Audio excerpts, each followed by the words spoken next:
We mzee, umefuata nini hapa?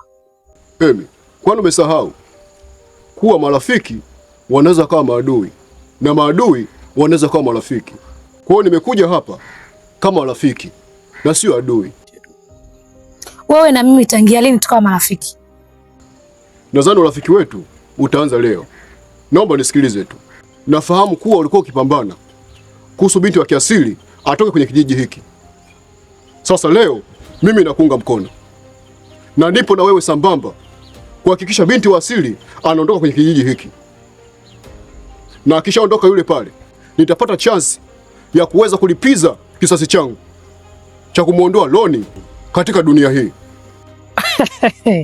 Hivyo kwanza ngoja nicheke. Hivi unajielewa unachokiongea?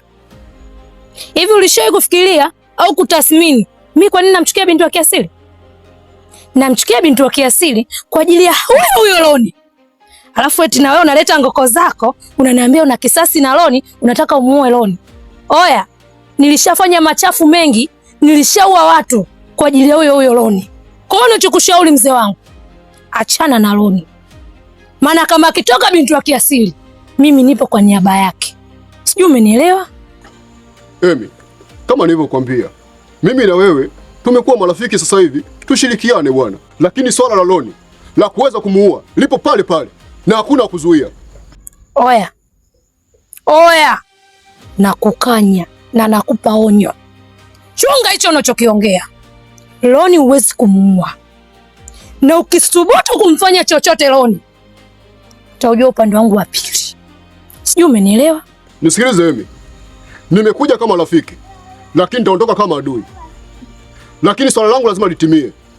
Lazima Loni niweze kumwangamiza kwenye kijiji hiki. Oya, takutoa mshipa. Nishabadilika roho. Sijui umenielewa?